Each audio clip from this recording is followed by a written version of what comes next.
Australia के पूर्व कप्तान माइकल क्लार्क ने भारतीय टीम के मौजूदा कप्तान रोहित शर्मा के साथ आईपीएल के बीच में एक पॉडकास्ट किया है, एक इंटरव्यू किया है in the middle of the IPL.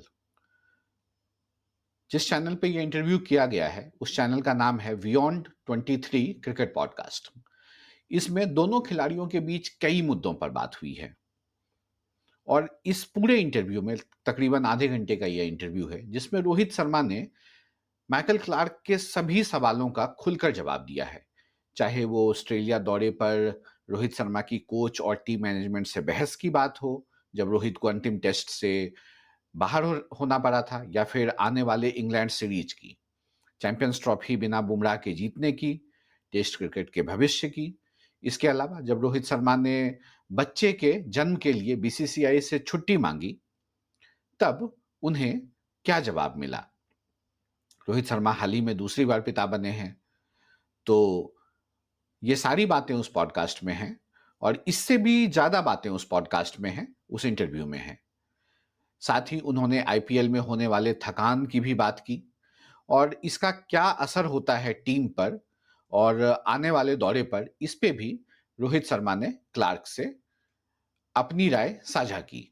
इस इंटरव्यू में ये जो मैं आपसे बात कर रहा हूँ, ये जो मैं वीडियो बना रहा हूँ, इसमें मैं आपको इस इंटरव्यू से संबंधित सभी बातें बताऊंगा। तो बिना किसी देरी के शुरू करते हैं और आपको बताते हैं लाइन बाय लाइन कि आखिर दोनों के बीच क्या बातचीत हुई। रोहित शर्मा और माइकल क्लार्क जब एक साथ बैठे एक पॉडकास्ट के लिए तो क्या क्या बातें हुई, वो भी हिंदी में और एकदम आसान भाषा में। तो सभी साथियों का बहुत बहुत स्वागत है। नमस्कार, आप हैं फुल टॉस शो पर। अगर आप चैनल पर नए हैं, आप इस वीडियो को पहली बार देख रहे हैं, तो आपसे रिक्वेस्ट है कि आप चैनल को सब्सक्राइब कर लीजिए, वीडियो को लाइक कर लीजिए और चलिए बिना किसी देरी के शुरू करते हैं। तो सबसे पहली बात, इंट्रो की बात करूंगा। जब रोहित शर्मा और माइकल क्लार्क एक साथ बैठे पॉडकास्ट के लिए, वीडियो के लिए, इंटरव्यू के लिए, तो भाई सबसे पहला फर्ज तो यही बनता है कि जो इंटरव्यू ले रहा है वो अपने गेस्ट का एक इंट्रो करेगा। तो इंट्रो में माइकल क्लार्क ने रोहित शर्मा के लिए क्या-क्या बातें बताई हैं, सबसे पहले मैं वो आपको बताता हूं। तो माइकल क्लार्क कहते हैं कि नमस्कार दोस्तों, एक बार फिर स्वागत है आपका, और फिर वो अपने चैनल का नाम लेते हैं। और उसके बाद वो कहते हैं कि आज जो शख्स हमारे साथ है, उनके ऊपर 1.5 बिलियन यानी 140 करोड़ फैंस की उम्मीदें और कप्तानी का प्रेशर है। सुनने में तो ये पॉजिटिव लगता है और है भी, जब सब कुछ अच्छा चल रहा हो, लेकिन इसके साथ जिम्मेदारी और दबाव भी आता है। स्वाभाविक तौर पर 140 करोड़ लोग रोहित शर्मा को, भारतीय टीम को प्यार करते हैं। जब सब कुछ अच्छा बीतता है तो बड़ा अच्छा आता लगता है, लेकिन जब कुछ गड़बड़ होता है और जब मैच में एक ट्रिकी सिचुएशन आता है, तो सोचिए कि कितना दबाव होता होगा। 140 करोड़ लोगों का दबाव होता है। तो माइकल क्लार्क ने ये बात इंट्रो में बोली। उसके अलावा कहते हैं कि माइकल क्लार्क को रोहित शर्मा के खेलने का अंदाज पसंद है। वो एक बहुत अच्छे लीडर हैं और वो टेक्निकलिटीज को समझते हैं, और वो ये भी उम्मीद करते हैं कि रोहित शर्मा आने वाले समय में भी अभी लंबे समय तक खेलते रहेंगे। और फिर वो रोहित शर्मा का अपने चैनल बियॉन्ड 23 में स्वागत करते हैं और उनको कहते हैं द ग्रेट मैन, मतलब एक महान आदमी उसे बताते हैं। माइकल क्लार्क ऑस्ट्रेलिया के पूर्व कप्तान रोहित शर्मा को अपने इंट्रो में कहते हैं द ग्रेट मैन, मतलब एक महान आदमी। और उसके बाद धन्यवाद भी करते हैं, क्योंकि आईपीएल के बीच में ये इंटरव्यू हुआ है। तो माइकल क्लार्क कहते हैं कि आप इतने बिजी हैं और फिर भी आपने हमसे बातचीत के लिए, इस पॉडकास्ट के लिए समय निकाला, तो आपका बहुत बहुत धन्यवाद। देखिए कितने हम्बल हैं माइकल क्लार्क, इतने ऑस्ट्रेलिया के पूर्व कप्तान रहे हैं, इतनी बड़ी जिम्मेदारी रही है, विश्व चैंपियन टीम की कप्तानी की है उन्होंने कई साल तक, और जिस प्रकार से उन्होंने रोहित को इंट्रोड्यूस किया ना, वो कमाल का रहा। और उसके बाद देखिए बातचीत को, वो जो आइस ब्रेकिंग मोमेंट होता है ना, वो बातचीत में कैसे एंटर करते हैं, ये सीखने वाली बात है सबके लिए। वो कहते हैं कि सबसे पहले आपको आपके बेटे की जन्मदिन की शुभकामनाएं। आपके बेटे का जन्मदिन 15 नवंबर को है और मैं यह डेट कभी नहीं भूलूंगा। तो क्यों नहीं भूलूंगा? फिर माइकल क्लार्क बताते हैं कि उनकी बेटी का जन्मदिन भी 16 नवंबर को आता है। इससे जस्ट एक दिन पहले आपके बेटे का जन्म हुआ है और मैं इस तारीख को अब कभी नहीं भूलूंगा। और फिर वो एक बार बधाई देते हैं और कहते हैं कि कितना खास पल रहा होगा आपके लिए ये। और फिर रोहित शर्मा इसका जवाब देते हैं, जब वो खास पल वाली बात कहते हैं तो रोहित शर्मा इसका जवाब देते हुए कहते हैं कि हाँ, बहुत खास पल था मेरे लिए ये। इस बार से संजोग से, किस्मत से रोहित शर्मा बताते हैं कि वो घर पर थे। जब पहला बच्चा हुआ था रोहित शर्मा के परिवार को, रोहित शर्मा को जब वो पहली बार पिता बने थे, तब वो घर पर नहीं थे। क्यों नहीं थे, अब वो पूरी बात बताते हैं। तो ये इंटरव्यू का पहला पार्ट है जो अब स्टार्ट होता है यहाँ से। तो वो बताते हैं कि उस समय जब पहला बच्चा हुआ था, जब पहली बार रोहित शर्मा पिता बने थे, तो कहते हैं कि उस समय ऑस्ट्रेलिया का दौरा चल रहा था और मुझे टेस्ट सीरीज जो है वो बीच में छोड़कर घर वापस आना पड़ा। और जब तक वो घर पहुंचे तब तक उनकी वाइफ की डिलीवरी हो चुकी थी और वो लेट घर पहुंचे। और ऐसा क्यों हुआ ये भी उन्होंने आगे बताया। वो कहते हैं कि हम टेस्ट मैच के बीच में थे, बॉक्सिंग डे टेस्ट था, 29 दिसंबर 2018 की वो तारीख बताते हैं और कहते हैं ऑस्ट्रेलिया में टेस्ट का चौथा दिन था। टी टाइम पर ऑस्ट्रेलिया के 7 विकेट गिर चुके थे। रोहित शर्मा को लगा कि हाँ, अब फ्लाइट पकड़ा जा सकता है क्योंकि 3 विकेट बचे हैं, आउट कर दूंगा और मैं फ्लाइट पकड़ लूंगा और समय से पहुंच जाऊंगा, डिलीवरी से पहले पहुंच जाऊंगा। उसके बाद क्या होता है कि पैट कमिंस और नेथन लायंस की अलग प्लानिंग थी। ये रोहित शर्मा बता रहे हैं। मैं जो भी बातें बता रहा हूं वो रोहित शर्मा और माइकल क्लार्क ने जो आपस में बातचीत की है वो मैं उसी को बस आपको बता रहा हूं, बताने के अंदाज में। और उसके बाद वो दोनों पूरा सेशन बैटिंग कर जाते हैं। अगले दिन जाकर भारतीय टीम जो है वो उन्हें आउट कर पाती है और तब जाकर रोहित शर्मा जो है वो फ्लाइट पकड़ते हैं। और चूंकि पहले दिन जो उनकी फ्लाइट थी वो मिस कर जाते हैं, तो इस प्रकार वो अपने पहले बच्चे की डिलीवरी पे अस्पताल में मौजूद नहीं थे। ये रोहित शर्मा बताते हैं और फिर आगे कहते हैं कि लेकिन इस बार मैं घर पर था और बहुत लकी महसूस किया मैंने। हमने इंडिया में न्यूजीलैंड के खिलाफ टेस्ट सीरीज खत्म की थी। उसके बाद रोहित शर्मा ने बीसीसीआई को बताया, बीसीसीआई से रिक्वेस्ट किया कि मैं घर पर रहना चाहता हूं। और इस बीच माइकल क्लार्क उनको इंटरप्ट करते हैं और बोलते हैं कि फैमिली ही सब कुछ है। मुझे नहीं लगता कि कोई भी इंसान इस फैसले का सम्मान नहीं करेगा। मतलब जब रोहित शर्मा ने बीसीसीआई से बात की कि वो फैमिली के साथ रहना चाहते हैं, तो इसी बीच में टोकते हुए ये सब बातें माइकल क्लार्क ने बोली कि शायद ही कोई व्यक्ति हो जो इस फैसले का सम्मान ना करे, लेकिन क्रिकेट से बढ़कर कुछ नहीं है। तो रोहित शर्मा ने भी फिर आगे बोला, उसी अपनी बातचीत को आगे बढ़ाते हुए कहा कि बीसीसीआई ने भी बिना सवाल पूछे कहा कि जाओ, समय लो, परिवार के साथ रहो। मुझ पर, रोहित शर्मा ने कहा कि उन पर किसी तरीके का किसी ने कोई प्रेशर नहीं डाला। ये उनका खुद का फैसला था कि कब ऑस्ट्रेलिया जाना है। वो पहले टेस्ट मैच के बाद ऑस्ट्रेलिया पहुंचे थे, अगर आपको याद हो बीजीटी के टाइम पे। तो ऑस्ट्रेलिया वैसे भी एक ऐसा देश है जहां क्रिकेट खेलना सबको पसंद है, रोहित शर्मा को भी पसंद है, ये रोहित शर्मा बताते हैं। उसके बाद माइकल क्लार्क अगला सवाल पूछते हैं कि आपका फेवरेट शहर कौन सा है। तो रोहित शर्मा थोड़ी देर रुकते हैं और कहते हैं कि खाने को लेकर अगर मैं कहूं तो मेरा फेवरेट शहर सिडनी है, उन्हें सिडनी पसंद है। और उसके बाद माइकल क्लार्क कहते हैं कि मेलबर्न। तो रोहित शर्मा कहते हैं हाँ, मेलबर्न भी अच्छा है लेकिन सिडनी में खाने के ऑप्शंस ज्यादा पसंद है। फिर रोहित शर्मा मौसम की बात करने लग जाते हैं और फिर कहते हैं कि उन्हें मेलबर्न का मौसम पसंद है। तो खाना सिडनी का पसंद है और मौसम मेलबर्न का पसंद है। और फिर कहते हैं कि मुंबई में वैसे ही बहुत गर्मी होती है और वो ठंडी जगह रोहित शर्मा को ज्यादा पसंद है। वो ये बात माइकल क्लार्क को बताते हैं और ऐसी जगह उन्हें पसंद है जहां का जो टेम्परेचर है वो 20 डिग्री से नीचे हो, तो ऐसा मौसम उन्हें परफेक्ट लगता है। और फिर माइकल क्लार्क अगली बातचीत पे आते हैं, कहते हैं कि अब चैंपियंस ट्रॉफी की बात कर लेते हैं। माइकल क्लार्क जो सवाल पूछते हैं वो पहले मैं आपको बताता हूं कि उनका अगला सवाल क्या होता है चैंपियंस ट्रॉफी को लेकर, और फिर बाद में रोहित शर्मा उसका क्या जवाब देते हैं फिर मैं वो बताऊंगा। तो सवाल क्या है, माइकल क्लार्क कहते हैं कि अब चैंपियंस ट्रॉफी की बात करते हैं। उस टूर्नामेंट के बारे में बहुत बातें हुई। मुझे याद है आप लोग जब ऑस्ट्रेलिया में थे और बुमराह चोटिल थे तो सब कह रहे थे कि बुमराह वापस आ जाओ, इंडिया को उनकी जरूरत है।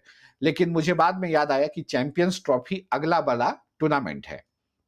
आपने ना सिर्फ बतौर खिलाड़ी बल्कि कप्तान के तौर पर भी कई टीमों के हिस्सा रहे हो, और इतनी बड़ी ट्रॉफी जीतना कितना स्पेशल रहा होगा? ये माइकल क्लार्क रोहित शर्मा से सवाल करते हैं। रोहित शर्मा इसका क्या जवाब देते हैं? रोहित शर्मा कहते हैं कि नहीं, बहुत खास रहा ट्रॉफी जीतना। उससे पहले हम कई हार का सामना कर चुके थे। न्यूजीलैंड के खिलाफ होम ग्राउंड पर सीरीज हारी, अपने कंट्री में सीरीज हारी, फिर ऑस्ट्रेलिया के खिलाफ भी अच्छा नहीं रहा, बीजीटी में हार का सामना करना पड़ा। तो रोहित शर्मा कहते हैं कि हम कुछ बदलाव चाहते थे, वो वापसी करना चाहते थे, और टीम का माइंडसेट बहुत क्लियर था कि क्या करना है और कैसे करना करना है। तो हमने वर्ल्ड कप की कोर टीम को ही बनाए रखा। टीम में कोई मेजर चेंजेस नहीं हुए। जो वर्ल्ड कप की कोर टीम थी, जो जो 2023 का वर्ल्ड कप जो टीम खेल रही थी, लगभग वही कोर टीम रोहित शर्मा ने बनाए रखा।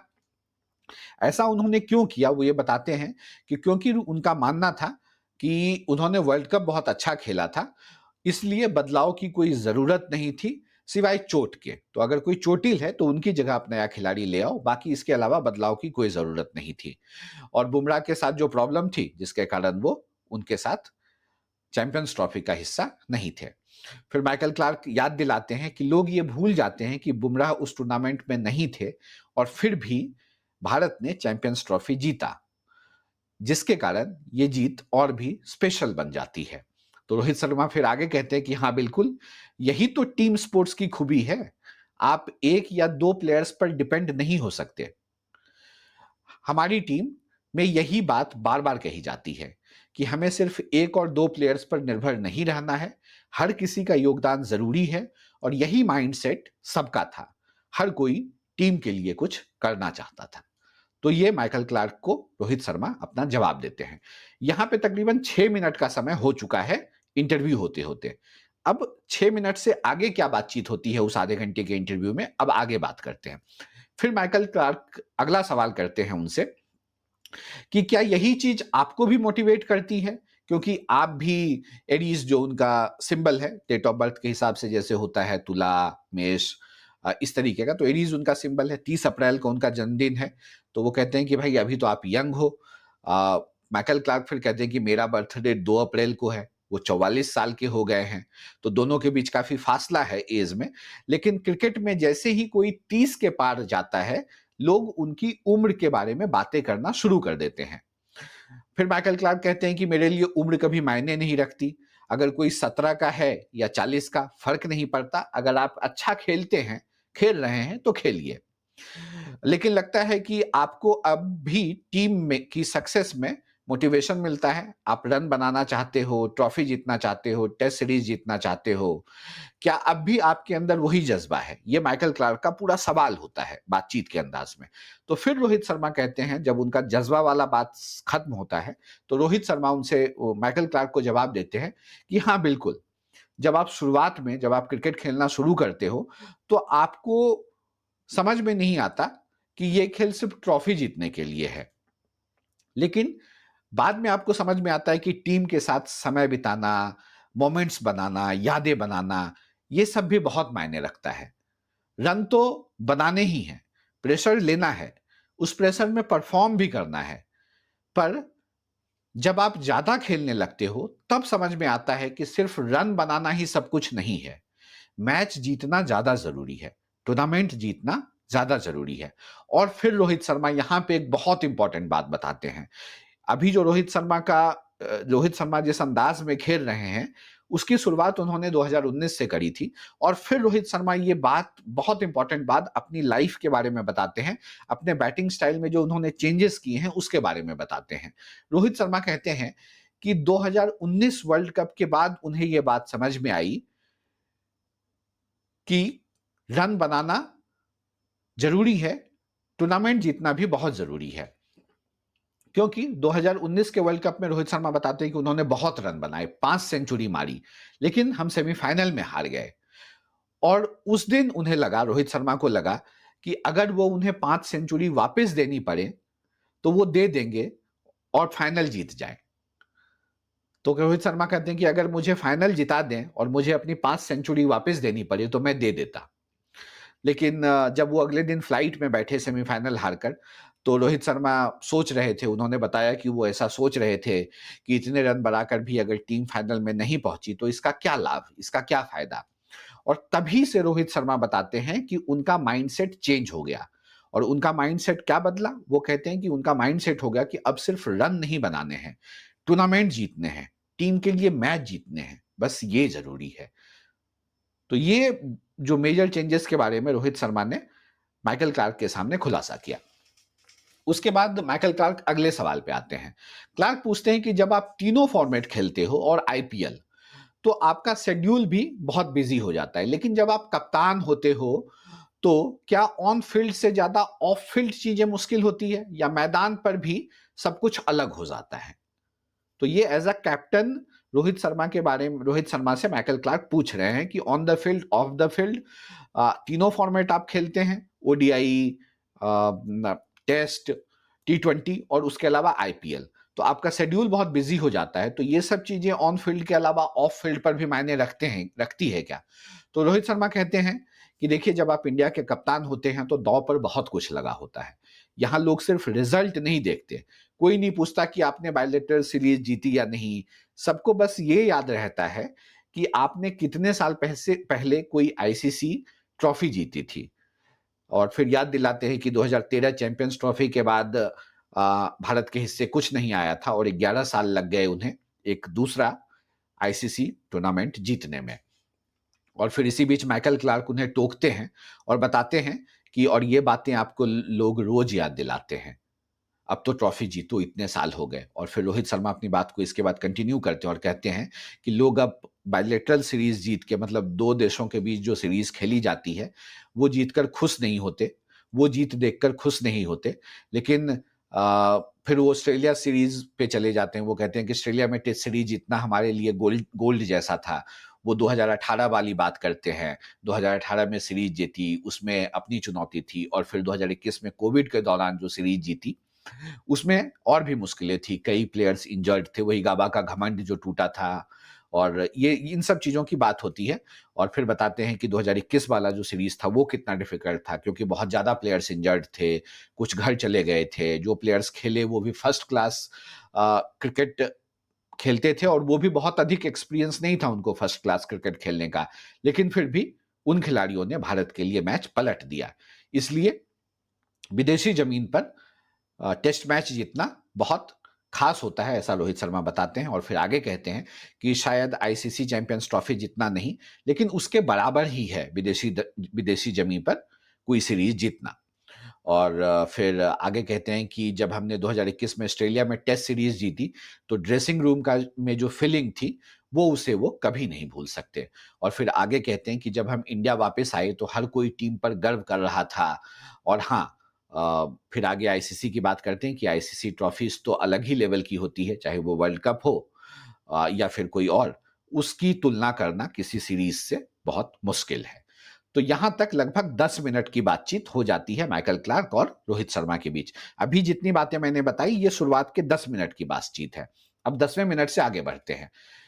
उसके बाद माइकल क्लार्क अगला सवाल पूछते हैं कैप्टनसी को लेकर। कहते हैं कि कैप्टनसी की बात अब वो आगे शुरू करते हैं, और कहते हैं कि यार, जब तुम यंग थे और खेल रहे थे, तब से ही माइकल क्लार्क को रोहित शर्मा के अंदर कुछ खास बातें लगती थी, और लगता था कि तुम्हें खेल की बहुत अच्छी समझ है। और जब रोहित शर्मा ने 2020 में मुंबई की कप्तानी संभाली, और फिर टी20 की, जो शायद सबसे मुश्किल फॉर्मेट है कप्तानी के लिए, क्योंकि वहां पे बहुत कुछ जल्दी जल्दी सब कुछ बीतता है, और अगर आपने एक गलती कर दी तो आपके हाथ से मैच निकल जाता है। लेकिन माइकल क्लार्क कहते हैं कि लेकिन रोहित शर्मा, इन सब के बावजूद तुम मैच को बहुत अच्छा पढ़ते हो, वो गजब है। क्या ये नेचुरल है, या तुमने जूनियर क्रिकेट में कप्तानी की थी वहां सीखा है? मतलब ये सब कैसे सीखा तुमने? क्या ये सब इस जर्नी में सीखा? तब रोहित शर्मा बताते हैं कि आखिर ये सब जो उनके अंदर है, मैच को प्रिडिक्ट करने की जो क्षमता है उसके अंदर, जो वो मैच को रीड कर लेते हैं, वो कहाँ से सीखा उन्होंने? तो फिर रोहित शर्मा कहते हैं कि नहीं, वो इन्होंने कप्तानी के दौरान या जूनियर क्रिकेट खेलते समय नहीं सीखा, वो इन्होंने धीरे धीरे सीखा। असल में अब वो आगे बताते हैं कि जब वो बैटिंग में, जब उनका सेटबैक चल रहा था और जब उनके साथ कोई नहीं था, बातचीत करने के लिए सिवाय टीम के कोच के, तो वो बहुत परेशान होते थे कि वो अपने गेम के बारे में किससे बात करें। तो उन्हें खुद ही सोचना पड़ता था कि अगर मैं फेल हुआ तो अब मैं इससे कैसे उभरूँ? तो इस बीच माइकल क्लार्क वो एक सवाल पूछ देते हैं कि क्या कोई गाइड नहीं करता था आपको? तो फिर रोहित शर्मा कहते हैं कोच थे, लेकिन टीम के कोच थे, कोई पर्सनल कोच नहीं था उनके पास इंटरनेशनल क्रिकेट के बाद। उनके यंग एज में था, जवानी में था, लेकिन जब इंटरनेशनल क्रिकेट खेलने लगा तो सब कुछ खुद ही समझना पड़ता था। और फिर बाद में वो टीवी पे आके रिप्ले देखते थे और ये पता लगाने की कोशिश करते थे कि उनसे कहाँ गलती हुई और उसे वो कैसे सुधार सकते हैं। और उसी प्रोसेस में उन्होंने बहुत कुछ सीखा। जैसे कि कोई बॉलर है जो उनकी पैड को टारगेट कर रहा है, क्योंकि उनके पैर जो हैं वो ज़्यादा क्रॉस हो जाते हैं, वो मुझे एलबीडब्ल्यू करना चाहता है और फील्ड पर ऑन साइड में लगा रखी है, मतलब जो फील्डर्स हैं उन्होंने ऑन साइड में लगा रखी है। तो लेग साइड में फील्डर लगा रखा है और पैड पे गेंद मार रहा है, इसका मतलब है कि रोहित शर्मा फ्लिक करेंगे और कैच पकड़ा देगा। तो ये सब चीज़ें वो वीडियो में देखते थे और समझते थे और फिर इस हिसाब से अ, ये सब चीज़ें उन्होंने दिमाग में बैठाई कि जब वो कप्तान बनेंगे, तो सामने वाले को कैसे सेट किया जाए, सामने वाले खिलाड़ी के लिए कैसे जाल बिछाई जाए, कैसे फील्डिंग सेट किया जाए। और फिर आगे वो बताते हैं कि फिर उसी हिसाब से कैसी बॉलिंग करनी है, कैसी फील्डिंग करनी है, बल्लेबाज किस टाइप का है, उसे किस टाइप के बॉल से परेशानी होती है, तो वही बॉल उसे बार-बार फेंकवाने को कहते हैं अपने गेंदबाज से। और अपने गेंदबाज को कहते हैं कि तुम बार-बार वही गेंद फेंको जो उसकी कमजोरी है, तुम्हें फील्डिंग मैं दूँगा, जिस तरीके की फील्डिंग चाहिए तुम्हें वो मैं दूँगा, बस तुम वहीं पर बॉल डालो। तो ये हुई। फिर अब अगले सवाल पे आते हैं, अगली बातचीत अब आगे बढ़ती है। तो माइकल क्लार्क फिर कप्तानी पे ही अभी बात कर रहे हैं। फिर कहते हैं कि यार तुम तो तीनों फॉर्मेट की कप्तानी करते हो। टी20 की करना तो सबसे मुश्किल है। ऐसा माइकल क्लार्क कहते हैं, तुम्हारे लिए है क्या? क्या टी20 सबसे मुश्किल फॉर्मेट है? ये माइकल क्लार्क का सवाल था। तो रोहित शर्मा इसका जवाब देते हैं कि हाँ, टी20 की कप्तानी बहुत मुश्किल है, क्योंकि गेम बहुत तेजी से आगे बढ़ता है। 1 ओवर में ही सारा मोमेंटम चला जाता है। ऐसा रोहित शर्मा बताते हैं। अगर 1 ओवर गलत दे दिया तो वापसी करना मुश्किल हो जाती है। और फिर रोहित शर्मा कहते हैं कि मुंबई की कप्तानी करते हुए उन्होंने खुद ऐसा महसूस किया है। टीम इंडिया और मुंबई इंडियंस दोनों के लिए कप्तानी करते वक़्त उन्होंने ये सब चीज़ें महसूस की हैं। कभी-कभी अ, रोहित शर्मा ने बताते हैं कि उन्होंने कभी गेंदबाज को बॉल दे दिया, जो उन्हें नहीं देना चाहिए था और फिर वो सोचते थे कि ये मैंने क्या कर दिया। फिर माइकल क्लार्क अगले सवाल पर आते हैं। क्लार्क कहते हैं कि अब तो ऐसा नहीं लग रहा है कि हमारे खेल में 4 चीज़ें फिक्स हो चुकी हैं। टी20, ओडीआई, टेस्ट क्रिकेट और आईपीएल। मतलब माइकल क्लार्क कहते हैं कि अब लगभग क्रिकेट में 4 चीज़ें फिक्स हो गई हैं। या तो आप टी20 खेलेंगे, या वनडे खेलेंगे, या टेस्ट खेलेंगे। 3 फॉर्मेट और साथ में आईपीएल खेलेंगे। तो वो उनसे पूछते हैं कि क्या आज के समय में ये पॉसिबल है कि आप इस चारों फॉर्मेट में बने रह सकते हैं, चारों जगह आप क्रिकेट खेलते रह सकते हैं? तब इसका रोहित शर्मा जवाब देते हैं, कहते हैं कि हाँ, बिल्कुल ऐसा पॉसिबल है कि आप चारों जगह एक साथ खेल सको। और कहते हैं कि इन दिनों देखिए कि कितना अच्छा टेस्ट क्रिकेट खेला जा रहा है।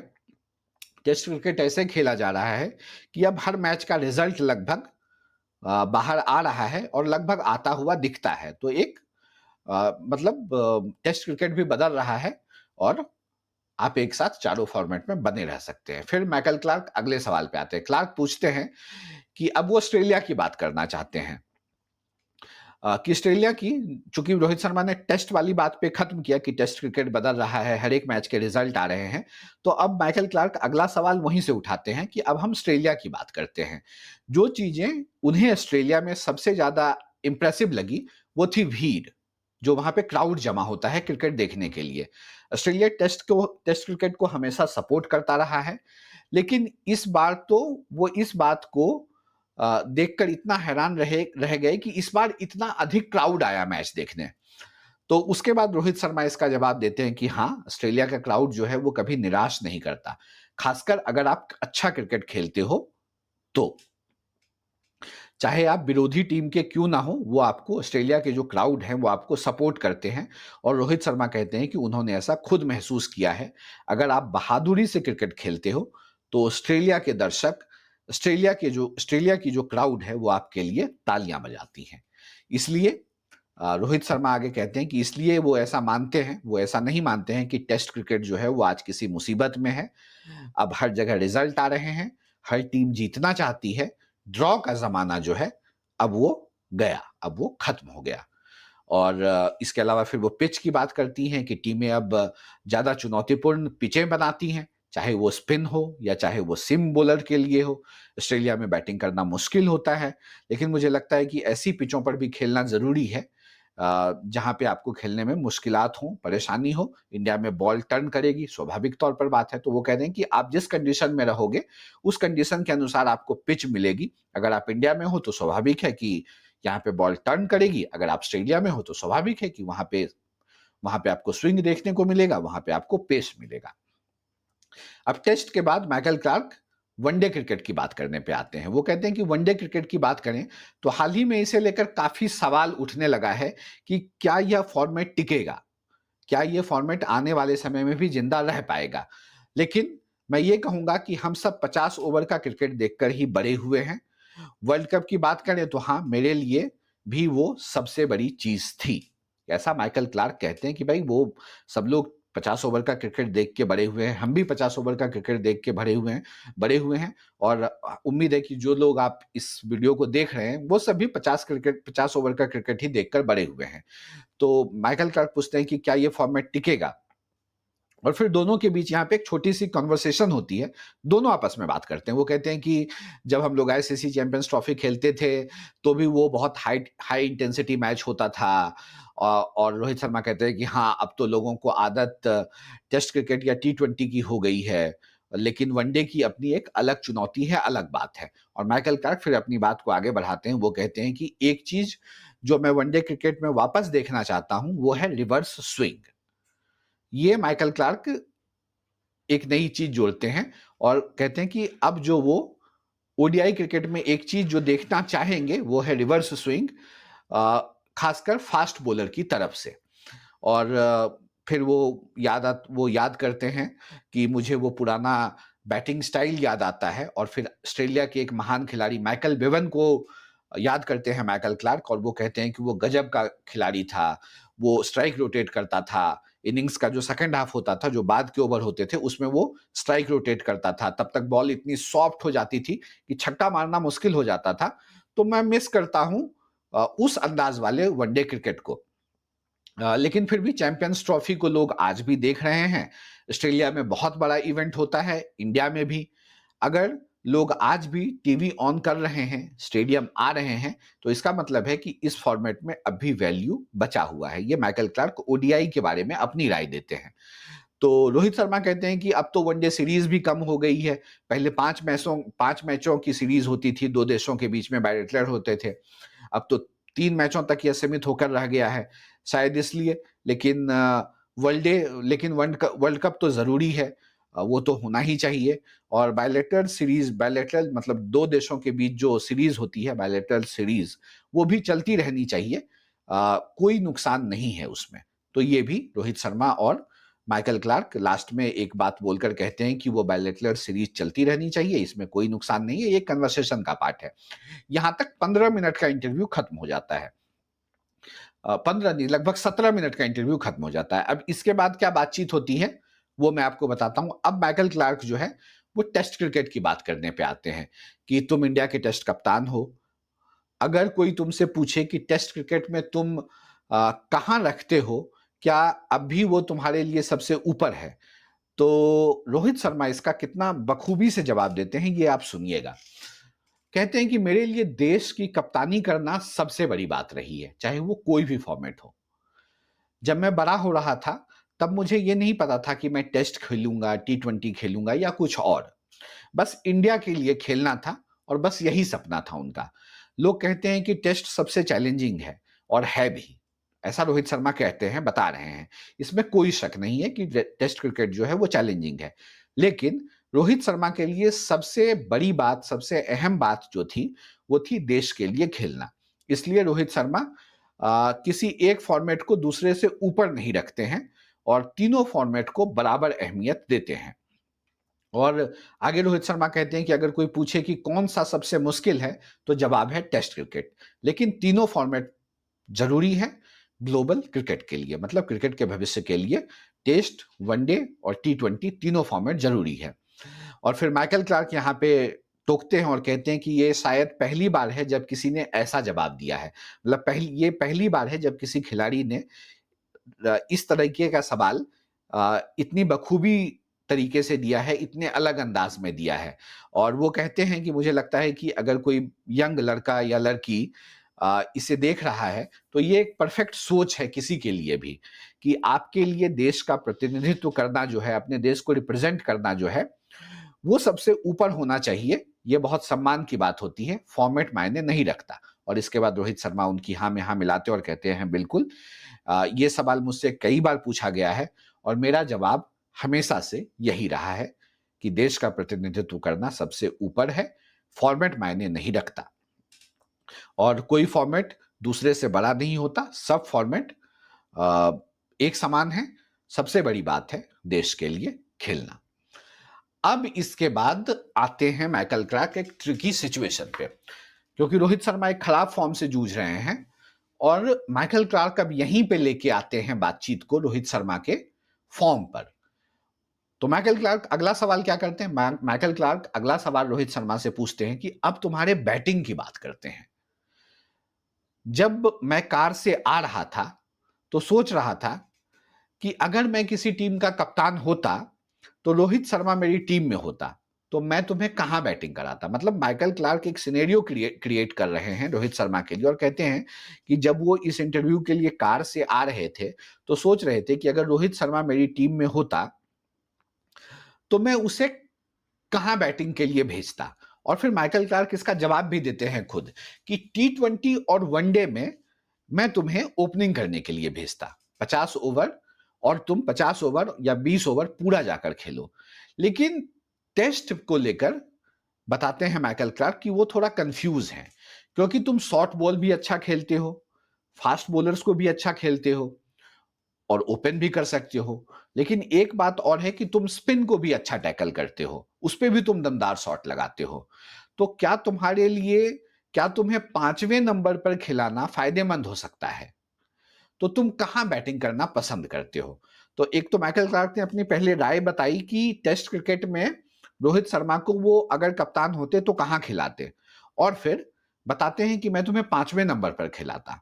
और फिर अब ये सवाल माइकल क्लार्क रोहित शर्मा के पाले में डाल देते हैं, कोर्ट में डाल देते हैं कि तुम्हें बैटिंग करना कहां पसंद है, बताओ। तो रोहित शर्मा बहुत बिना किसी कंफ्यूजन के कहते हैं कि उन्हें ऊपर बैटिंग करना ही पसंद है, उन्हें ओपन करना पसंद है और यही चीज उन्हें सबसे अच्छी लगती है। और फिर वो सवाल के कॉन्टेक्स्ट को समझ जाते हैं रोहित शर्मा और कहते हैं कि जब मैं ऑस्ट्रेलिया पहुंचा था तब हालात अलग थे, क्योंकि ऑस्ट्रेलिया में ही रोहित शर्मा नीचे बैटिंग करने आए थे, अगर आपको याद हो। तो उन्होंने इस बात को पढ़ लिया कि माइकल क्लार्क क्या पूछना चाहते हैं और फिर वो ऑस्ट्रेलिया दौरे की खुद ही बात करने लग जाते हैं, बीजीटी बॉर्डर गावस्कर ट्रॉफी की खुद ही बात करने लग जाते हैं और कहते हैं कि जब वो ऑस्ट्रेलिया पहुंचे थे तो हालात बहुत अलग थे। उन्होंने देखा कि केएल राहुल और जडेजा बल्लेबाजी कर रहे थे, बॉल काफी सीम और स्विंग कर रही थी और दोनों जो खिलाड़ी हैं वो शानदार तरीके से खेल रहे थे। तो फिर रोहित शर्मा कहते हैं कि फिर उन्होंने सोचा कि जब ये लोग अच्छा कर रहे हैं तो क्यों किसी प्रकार की छेड़छाड़ की जाए, टीम पहले है और वो बाद में। तो माइकल क्लार्क उन्हें यहाँ टोकते हैं और कहते हैं कि और एक कप्तान को यही करना चाहिए जो आपने उस समय बीजीटी के दौरान किया, टीम को पहले रखना चाहिए। और फिर रोहित शर्मा वापस आ जाते हैं, कहते हैं कि भाई एडलेड टेस्ट में मेरा परफॉर्मेंस अच्छा नहीं था, रूम में जाकर मैंने खुद से पूछा कि क्या मुझे ओपन करना चाहिए, लेकिन फिर सोचा मैं वही करूंगा जो मैं करता हूं, चाहे फेल ही क्यों ना हो जाऊं, चाहे रन बने या ना बने, भले वो फेल हो जाए, लेकिन वो वही करेंगे जो वो करते आए हैं, लेकिन अपनी जगह पर ही खेलूंगा और यही मेरी जगह है, यही मेरी पोजीशन है। इसका मतलब जब वो बाद में ओपनिंग करने आते हैं तो वो उन्होंने सोचा कि भाई भले मैं फेल हो जाऊं, लेकिन मैं, मेरा जो उनका स्वाभाविक पोजीशन है, जो ओपनिंग पोजीशन है, वो उसी जगह पर खेलेंगे। और फिर वो आगे कहते हैं कि मैं वही बैटिंग करना पसंद करूंगा, भले सफल हो जाऊं या नहीं सफल रहूं, वो अलग बात है, लेकिन टीम के लिए मेरा रोल वही है। मैंने सोचा अभी तो सिर्फ एक ही मैच हुआ है, ज़्यादा सोचने की ज़रूरत नहीं है, अगले मैच में देखेंगे, शायद ब्रिस्बेन टेस्ट में कुछ बदल जाए। फिर वो मैच ड्रॉ रहा और जब वो वहाँ से मेलबर्न पहुँचे, तो हमने थोड़ी सोच बदली, मतलब रोहित शर्मा ने थोड़ी सोच बदली और फिर वो ओपनिंग करना शुरू करे वहाँ से। तो सिडनी वाले आखिरी टेस्ट में मैंने खुद को ईमानदारी से कहा कि मैं बॉल को अच्छे से हिट नहीं कर पा रहा हूँ और मैं सिर्फ इसलिए खुद टीम में नहीं रहना चाहता था। तो ये जो रोहित शर्मा ने अंतिम टेस्ट में, सिडनी टेस्ट में खुद को ड्रॉप किया था टीम से, इसे लेकर अब वो बातें बताना शुरू करते हैं माइकल क्लार्क को। अब आगे क्या होता है? आगे बताते हैं वो कि टीम के कई खिलाड़ी जो हैं वो फॉर्म में नहीं थे। तो अगर मैं भी उनमें शामिल हो जाता, तो वो लिस्ट जो है वो फॉर्म में नहीं होने वाले खिलाड़ियों की जो लिस्ट है वो काफ़ी लंबी हो जाती और वो ऐसा नहीं चाहते थे और वो चाहते थे कि शुभमन गिल खेले। वो एक बहुत टैलेंटेड खिलाड़ी हैं। पिछले मैच में भी उन्हें मौका नहीं मिला था और अब वो उन्हें मौका देना चाहते थे। तो फिर रोहित शर्मा ने सोचा कि अगर वो फॉर्म में नहीं है, तो उनका बाहर बैठना ठीक है। आगे जाके चीजें बदल सकती हैं। 10 दिन बाद फिर से क्रिकेट है, टेस्ट सीरीज आने वाली है। मैंने फिर उसके बाद उन्होंने कोच और सेलेक्टर से बात की जो टूर पर उनके साथ थे। थोड़ा बहुत बहसा-बहसी भी हुई और यहीं पे माइकल क्लार्क जब बहस की बात वो बताते हैं, कहते हैं, तब माइकल क्लार्क उन्हें टोकते हैं और कहते हैं कि ये तो आम बात है, कप्तान, कोच और सेलेक्टर्स के बीच ये चीजें होती रहती हैं। तो मतलब आप ये समझिए कि हम और आप जब ये सुन रहे हैं तो हो सकता है कि हमें ऑड लगे कि कप्तान, कोच और सेलेक्टर्स के बीच बहस होती है, लेकिन माइकल क्लार्क कितना कंफर्टेबली बताते हैं कि ये बहुत कॉमन चीज है। मतलब ऐसा नहीं कि सिर्फ इंडिया टीम में ऐसा हुआ या जो न्यूज निकलकर बाहर आई कि भाई रोहित शर्मा की बहस हुई कोच से, टीम मैनेजमेंट से, ये बहुत कॉमन चीज है। ये माइकल क्लार्क क्लियर कर देते हैं कि उधर भी ऐसा होता है। और फिर रोहित शर्मा उस बातचीत को आगे बढ़ाते हैं और कहते हैं कि लेकिन मेरा मकसद एक ही था कि टीम जो है वो सबसे ऊपर रहे, जो भी फैसला लेना है वो टीम के लिए लेना है। कभी-कभी आपके लिए फैसले जो होते हैं वो कामयाब नहीं होते, कभी होते हैं, कभी नहीं होते हैं। हर फैसला सही हो इसकी गारंटी नहीं है। और ये माइकल क्लार्क को रोहित शर्मा बताते हैं। तो माइकल क्लार्क आगे कहते हैं कि मुझे लगता है कि जो भी लोग आपको जानते हैं, मतलब रोहित शर्मा को जानते हैं, कि उन्हें पता है कि तुमने हमेशा टीम को सबसे ऊपर रखा है, टीम को प्राथमिकता दी है। और फिर इसके बाद रोहित कहते हैं कि जब मैंने टीम इंडिया की कप्तानी शुरू की, तो मैंने यही कोशिश की कि बाकी खिलाड़ी भी ऐसा सोचे, मतलब टीम को सबसे ऊपर रखें, टीम को पहले रखें, ना कि सिर्फ अपने रन, अपने स्कोर या फिर विकेट के पीछे भागे। क्योंकि आप एक टीम स्पोर्ट्स खेल रहे हो, अगर आप शतक मारते हो, लेकिन टीम जीत नहीं पाती है, तो उस शतक का क्या फायदा? ऐसा रोहित शर्मा माइकल क्लार्क को आगे इस जवाब में बताते हैं। यहां तक लगभग 23 मिनट का इंटरव्यू। अभी तक जो मैंने बताई ये 23 मिनट के इंटरव्यू में इन दोनों की बातचीत है। अब 23 मिनट के आगे क्या हुआ वो बताता हूं। माइकल क्लार्क फिर अब आने वाली सीरीज की बात करते हैं, वो भविष्य की ओर देख रहे हैं। वो कहते हैं कि अब इंग्लैंड के साथ 5 मैचों की टेस्ट सीरीज होने वाली है, जो बहुत टफ रहेगी और फिर भारतीय टीम जो है वो ऑस्ट्रेलिया भी जाएगी। तो अगर बुमराह फिट रहते हैं और समीर को भी फिट रखा जाए, तो टीम इंडिया के पास सीरीज जीतने का मौका है। तो रोहित शर्मा याद दिलाते हैं कि हाँ, पिछली बार जब हम खेले थे तो सीरीज 2-2 से बराबर रही थी। तो फिर माइकल क्लार्क कहते हैं कि बुमराह मेरे हिसाब से इस समय दुनिया का बेस्ट बॉलर है और उसे ऑस्ट्रेलिया में जो कंडीशन होती है उसकी आदत है। अगर वो उस सीरीज में होता तो शायद रिजल्ट कुछ और होता। और अब इंग्लैंड जा रही है टीम इंडिया, तो जरूरत है कि वो और बाकी जो दूसरे तेज गेंदबाज हैं वो फिट रहें, ऐसा माइकल क्लार्क कहते हैं। तो फिर रोहित शर्मा आईपीएल की बात करते हैं और एक बहुत ही छोटी लाइन में वो ये बात कहते हैं कि आईपीएल के बाद जो है खिलाड़ी, जब वो फिटनेस की बात हो, माइकल क्लार्क ने लगातार फिटनेस की बात करी, तो अब रोहित शर्मा जो जवाब देते हैं उसमें वो कहते हैं कि आईपीएल के बाद जो खिलाड़ी हैं वो थके हुए होते हैं, भले ही वो 4 ओवर ही डालने हों, लेकिन आजकल जो मैच है उसमें बहुत ट्रेवल होता है। एक दिन का ट्रैवल, एक दिन का मैच, फिर परसों कहीं और मैच। तो खिलाड़ी जो हैं वो पूरा देश घूम कर क्रिकेट खेलते हैं, जो बहुत चैलेंजिंग होता है। और फिर रोहित शर्मा ऐसा उम्मीद करते हैं कि ये दोनों, मतलब शमी और बुमराह जो हैं और बाकी सभी खिलाड़ी आईपीएल से फिट होकर ही बाहर आएंगे, मतलब उन्हें आईपीएल के दौरान कोई इंजरी नहीं होगी और वो इंग्लैंड सीरीज के लिए, इंग्लैंड दौरे के लिए पूरी तरीके से तैयार होंगे और तब उनके पास बहुत शानदार मौका होगा क्योंकि इन खिलाड़ियों का क्रिकेट लेवल क्रिकेट जो जिस तरीके का क्रिकेट ये खिलाड़ी खेल रहे हैं, वो एक अलग लेवल पे अब अपने गेम को लेकर गए हैं, ऐसा रोहित शर्मा कहते हैं। फिर माइकल क्लार्क अब यहाँ से कंक्लूड करना शुरू करते हैं। अब इंटरव्यू जो है वो यहाँ से खत्म होने की ओर बढ़ता है और माइकल क्लार्क अंत में क्या बोलते हैं ये मैं आपको पढ़ के सुना देता हूँ क्योंकि ये अंत अंत वाली जो लाइन है ना इसको मैं एक्सप्लेन करूंगा तो समझ में नहीं आएगा। तो मैं आपको ये पढ़ के सुना देता हूँ और फिर आप देखना कि किस प्रकार से मैंने शुरुआत आपको बताई थी कि इस इंटरव्यू की शुरुआत कैसे हुई। अब आपको बताता हूँ कि एंड कैसे होती है। तो माइकल क्लार्क कहते हैं कि रोहित भाई सच में बहुत मजा आया तुमसे बात करके। मैच डे पर भी तुमने समय दिया। उस दिन मुंबई का मैच था और रोहित शर्मा को उस मैच में खेलना था और उस दिन ये इंटरव्यू रिकॉर्ड हुआ। तो माइकल क्लार्क कहते हैं ग्रेटिट्यूड दिखाते हैं रोहित शर्मा के प्रति, ग्रेटिट्यूड दिखाते हुए कहते हैं कि भाई आपने मैच के दिन भी समय दिया, बात करने के लिए आप उपलब्ध रहे, इसके लिए वो बहुत बहुत शुक्रिया कहते हैं रोहित शर्मा का। और बेटा जो हुआ है रोहित शर्मा को, रोहित शर्मा जो दूसरी बार पिता बने हैं, ऋतिका जो है वो दूसरी बार माँ बनी है उनकी पत्नी, तो उनके लिए वो बहुत बहुत बधाई देते हैं और एक शुभकामनाएं भी देते हैं। शुभकामनाएं देते हुए माइकल क्लार्क कहते हैं कि तुम 45 की उम्र तक खेलो और एज अ और अब जो तुम फादर बने हो तो तुम पापा बनकर भी खूब एंजॉय करो लाइफ को।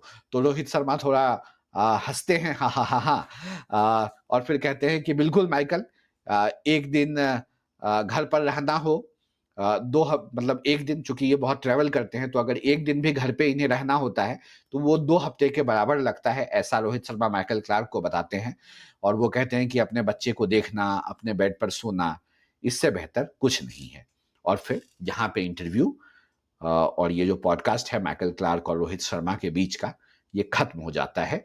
ये लगभग 25 मिनट के आसपास, 27 मिनट के आसपास का पॉडकास्ट था, जिसे मैंने आपको बिल्कुल पहले मिनट से लेके अंतिम तक हिंदी में बता दिया कि दोनों खिलाड़ियों के बीच क्या-क्या बातचीत हुई, इसमें कुछ भी छूटा नहीं है। जितनी भी बातचीत हुई मैंने आपको लगभग लाइन बाय लाइन बता दी। तो फुल टॉस शो पर थे आप।